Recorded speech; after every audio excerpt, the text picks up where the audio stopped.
Hello सांग माने चलतु आज देखा कोबी आलू तरकारी किपरि कले बहुत स्वादिष्ट होता है।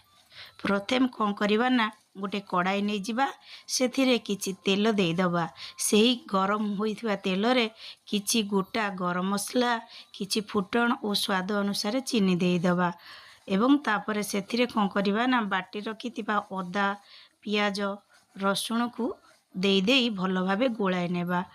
मसला भल भाव हो गले से गोटे टमाटर को छोट छोट कर काटिदेबा और से किछि गुंड मसला देदेबा जेमिति कि हलदी गुंडी लंका गुंडी धनिया गुंडी जीरा गुंडी और स्वाद अनुसार लुण देदेबा एवं मसला गुड़ी को भल भाव कषि नेबा। मसला गुड़िक भल भाव कषि हो गले कौन करवा ना से भाजी रखिथिबा फूलकोबी आउ आलू को दे भल भाव कषिबा।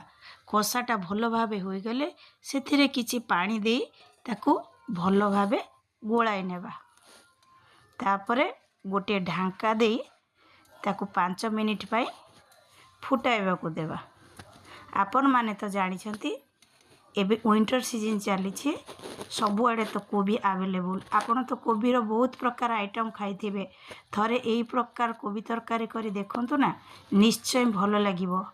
तापरे 5 मिनिट हो गले ढांका काढ़ी से आमे कौन करवा ना किछि परिमाण रे गुंड गरम मसला देदबा एवं ताकू 2 मिनिट पाई फुटाइबा को देबा। 2 मिनिट हो गले आलू आ कोबी भल भाव सीझी गले कौन करवा ना से कोबी आलू तरकारी को गैस रु ओल्हे दे गरम गरम समस्ती को खाइबा को देबा। आशा करुछि एही परी कोबी आलू तरकारी करी खाइले बहुत भल लागिबो। रहिली देखा हेबो नेक्स्ट वीडियो रे। बाय।